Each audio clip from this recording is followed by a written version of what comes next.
बिस्मिल्लाहिर्रहमानिर्रहीम। आज का डेटाबेस का लेक्चर जो है वो है हमारा नॉर्मलाइजेशन के ऊपर।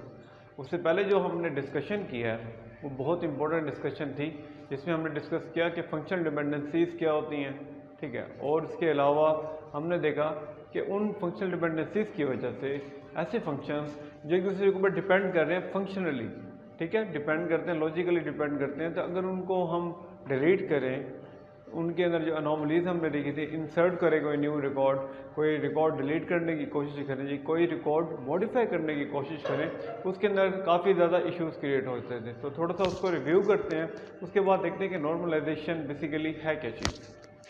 जो हमारा जो टॉपिक है वो इसी बेस पर है कि नॉर्मलाइजेशन जो है, बेसिकली नॉर्मलाइजेशन की ज़रूरत क्यों पड़ी है।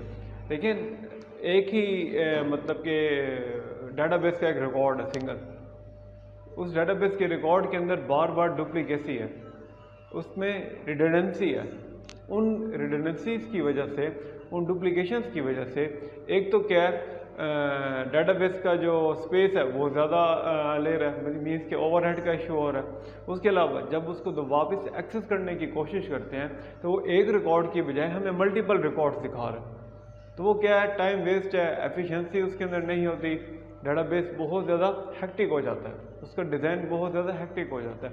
उस डिज़ाइन को नॉर्मलाइज करने के लिए एक सिंगल टेबल को डीकम्पोज किया जाता है, उनकी रिडंडेंसीज को ख़त्म किया जाता है, जो डुप्लीकेट रिकॉर्ड्स होते हैं उनको ख़त्म किया जाता है हर टेबल के अंदर से, ठीक है। तो उसको ख़त्म किस तरह से किया जाता है, वो टेक्निक्स हैं। उससे पहले देखते हैं थोड़ा सा कि हमारी बुक जो है वो क्या कहती है कि normalisation, the purpose of normalisation is to identify a suitable set of relations that support the data requirements of an enterprise. अच्छा, ये जो रिलेशनशिप है ये बहुत ज़्यादा इंपॉर्टेंट है। ये 1 to 1, 1 to many, many to 1 and so on, जितने भी रिलेशन हमने पढ़े थे। इसके अलावा मैंने आपको कंसेप्ट दिया था कीज़ का, प्राइमरी कीज़ हैं, सेकेंडरी कीज़ हैं, और कंपोजिट कीज़ हैं, फॉरेन कीज़ हैं, कैंडिडेट कीज़ हैं। तो ये चीज़ें बहुत ज़्यादा इंपॉर्टेंट है नॉर्मलाइजेशन को सॉल्व करने के लिए। अगर ये चीज़ें आपको नहीं पता तो काइंडली वो लेक्चर दोबारा रिव्यू करें, उन लेक्चर्स को अच्छी तरह देखें और ये सीखने की कोशिश करें, इनको रीड करने की कोशिश करें बेसिकली कीज़ होती क्या हैं।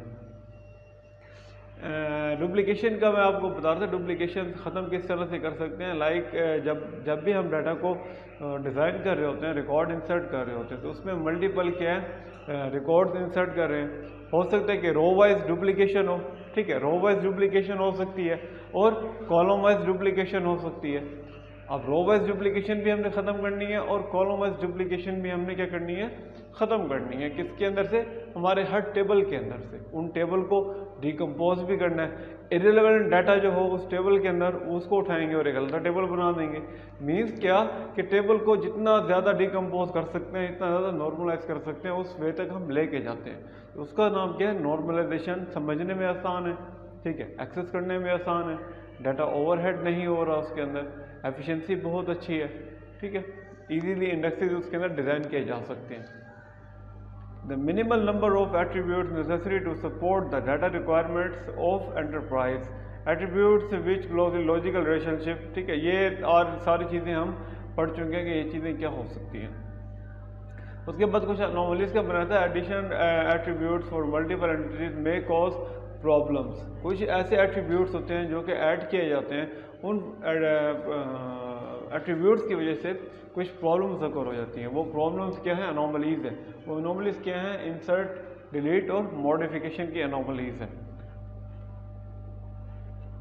एक अपडेट की अनोमली है कि सिंपल एक कंसीडर एक रिलेशन और दिखाया हुआ है कि ये रिलेशन है, ठीक है। अपडेट अनोमली करनी है, इसमें कोई क्या करना है, हमने कस्टमर अकाउंटिंग का जो डाटा है वो हमने क्या करना है, रिप्लेस करना है इसके अंदर, ठीक है। रिप्लेस करने के बाद होगा क्या कि इस चीज़ से रिलेटेड जहाँ जहाँ ये रिलेशन बन रहा है हर जगह पे जाके वो चीज़ हमें अपडेट करनी होगी। इन केस अगर हम वो चीज़ अपडेट नहीं करते तो डाटा क्या, जो डाटा बेस है वो किस में चला जाता है, इनकन्सिस्टेंट वे में चला जाता है। डाटाबेस की सिर्फ यही क्वालिटी को अगर हम मेंटेन कर लें कि वो डाटाबेस कंसिस्टेंट रहे, तो इट मीन्स कि डाटाबेस का जो डिज़ाइन है वो ओके है। अगर उस डाटाबेस के कंसिस्टेंट डिज़ाइन के बावजूद अगर उसमें कोई इंसर्ट कर रहे हैं कोई चीज़, उसमें कोई चीज़ डिलीट कर रहे हैं या फिर कोई चीज़ मॉडिफाई कर रहे हैं, उसके बाद अगर हमें वो डाटा इनकन्सिस्टेंट वे में मिलता है, डाटा बेस इनकन्सिस्टेंट हो जाती है, तो इट मीन्स कि डाटा बेस के डिज़ाइन में कोई ना कोई इशू है।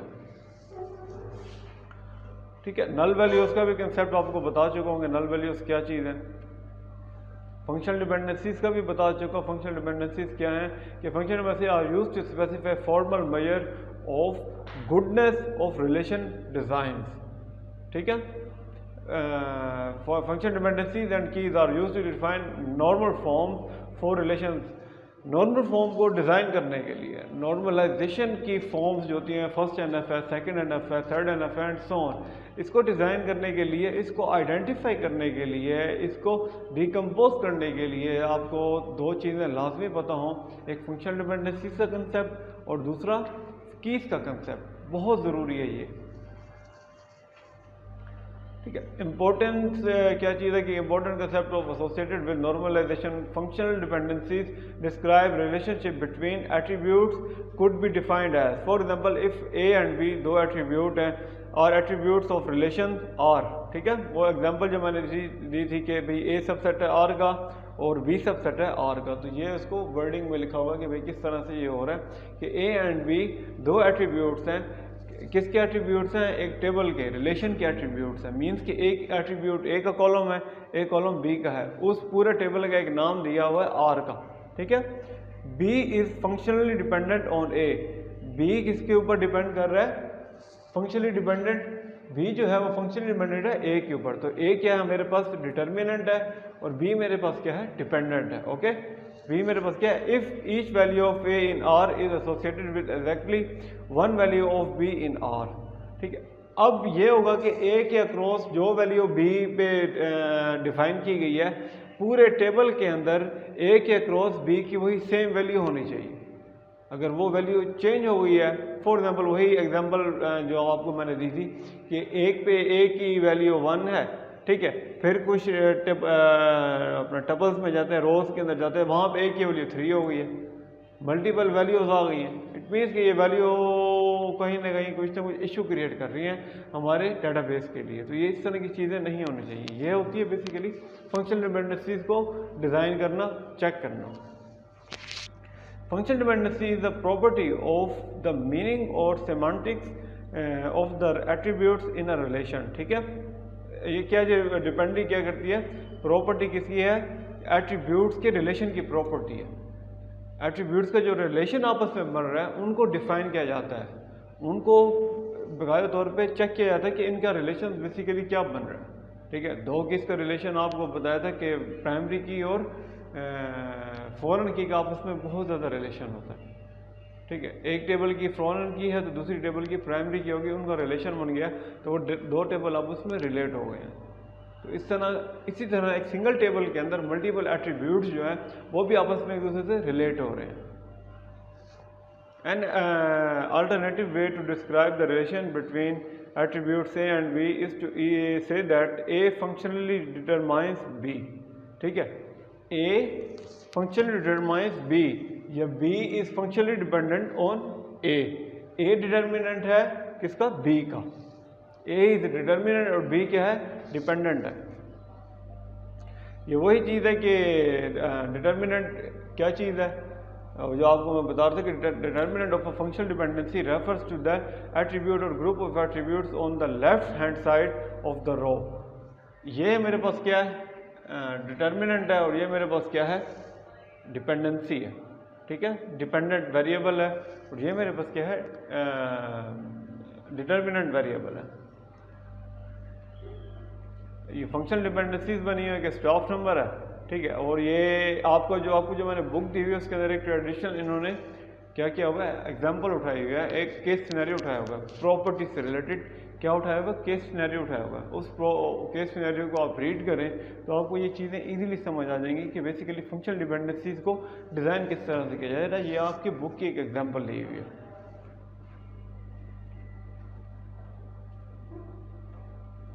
अब नॉर्मलाइजेशन थोड़ा सा देख लेते हैं कि नॉर्मलाइजेशन बेसिकली क्या चीज़ है। अब देखें, फॉर एग्जाम्पल एक टेबल है, एक रिलेशन है, उसके अंदर मल्टीपल रिकॉर्ड्स हैं।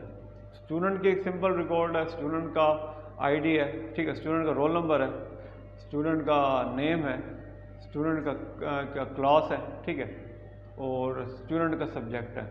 इसके अलावा उसी टेबल के अंदर स्टूडेंट की ब्रांच है, ठीक है, ब्रांच का कोड है, और ब्रांच का और कोई और सब्जेक्ट्स हैं जो उससे रिलेटेड कोई और इन्फॉर्मेशन है। अब ये देखें कि एक ब्रांच मल्टीपल स्टूडेंट्स को अलॉट होती है, ठीक है, कोई एक सिंगल स्टूडेंट को अलॉट नहीं होती। एक ब्रांच जो है वो मल्टीपल स्टूडेंट्स को अलॉट हो रही है, 1 to many का रिलेशन है, और मल्टीपल स्टूडेंट्स एक ही ब्रांच में हो सकते हैं, many to 1 का रिलेशन है।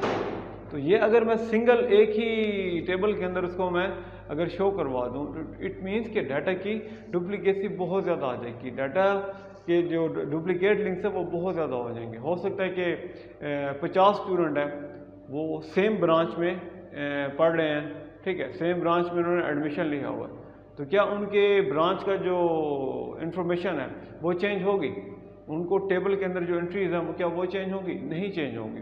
वो डाटा बार बार रिपीट हो रहा है, ब्रांच का टेबल है बार बार रिपीट हो रहा है।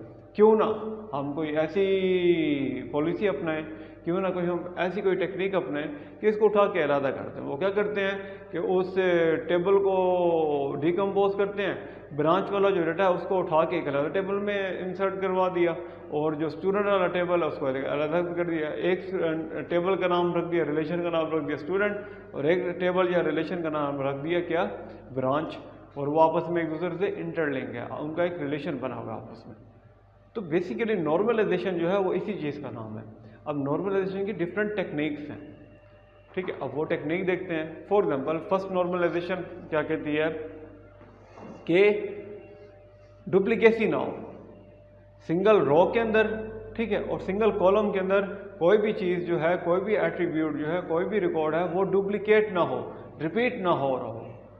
अगर टेबल के अंदर रिपीटेंसी है, डुप्लीकेसी है, ठीक है, रिडंडेंट डाटा बार बार वो रिपीट किया जा रहा है, उसको क्या करो कि उस टेबल को डिकम्पोज करो, और जो भी डुप्लीकेट वैल्यूज आ रही हैं उनको उठाओ और अलग टेबल में इंसर्ट कर दो या उनको रिमूव कर दो। तो ये क्या कहलाता है? फर्स्ट नॉर्मल फॉर्म कहलाती है, ठीक है। थोड़ा सा रीड कर लेते हैं कि फर्स्ट नॉर्मल फॉर्म बेसिकली है क्या। Process of decomposing unsatisfactory bad relations, ठीक है, जो स्पूरियस टपल्स होती हैं, जो कि बैड टपल्स होती हैं, बैड डिज़ाइन होते हैं, उनकी वजह से जो इश्यूज क्रिएट होते हैं उनको क्या कर दिया जाता है? डिकम्पोज कर दिया जाता है, ख़त्म कर दिया जाता है। Process of decomposing unsatisfactory bad relations by breaking up their attributes into smaller relations. Okay, अभी जो जितना भी आपको बात कर चुका हूँ वो सिर्फ सिंगल डेफिनेशन के अंदर उन्होंने डिनोट कर दिया है। नॉर्मल फॉर्म क्या चीज़ है? Condition using keys and functional dependencies of relation to certify whether a relation schema is in a particular normal form. First normal form, second normal form, third normal form और BCNF fourth normal form जिसे हम कहते हैं, ठीक है। First normal form क्या कहती है? This allows composite attributes, multi valued attributes and nested relations. क्या कहते हैं?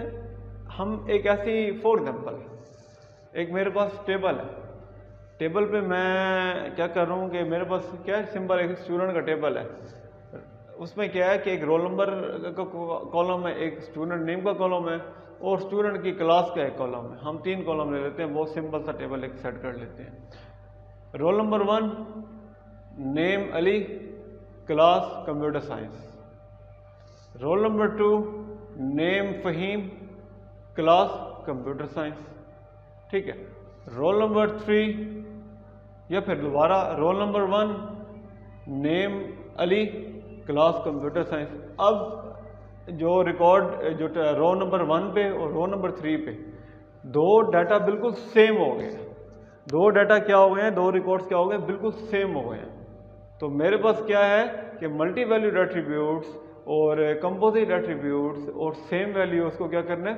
डिसअलाउ करवाना है। तो मैं क्यों ना स्टूडेंट आईडी को, रोल नंबर आईडी को क्या कर दूं? प्राइमरी की कंसीडर कर लूँ, उसको एज ए प्राइमरी की वर्क करवा लूँ। अब प्राइमरी की वैल्यूज़ को आपको पता है, प्राइमरी की के करैक्टरिस्टिक्स आपको पता है कि वो वैल्यू ना तो रिपीट हो सकती है और ना वो वैल्यू नल हो सकती है। ठीक है। अब दोबारा जब उस डाटाबेस के अंदर सेम वही वैल्यू को मैं रिपीट करने की कोशिश करूंगा, रोल नंबर 1 मैंने ऑलरेडी इंसर्ट करवा दिया, अब रोल नंबर 1 में दोबारा इंसर्ट करवाऊंगा तो मेरी डाटाबेस ऑटोमेटिकली एरर शो करवा देगी। तो मेरा फर्स्ट नॉर्मलाइजेशन का जो काम है वो ख़त्म हो गया। बहुत सिंपल, बहुत ईजी मेथड है, ठीक है। इसी तरह सेकंड नॉर्मल फॉर्म है और थर्ड नॉर्मल फॉर्म है। ये चीज़ है बार बार प्रैक्टिस के ऊपर, आप जितना देर इसको प्रैक्टिस करेंगे उतनी ही देर आपकी ये चीज़ आपको कवर हो जाएगी, ठीक है।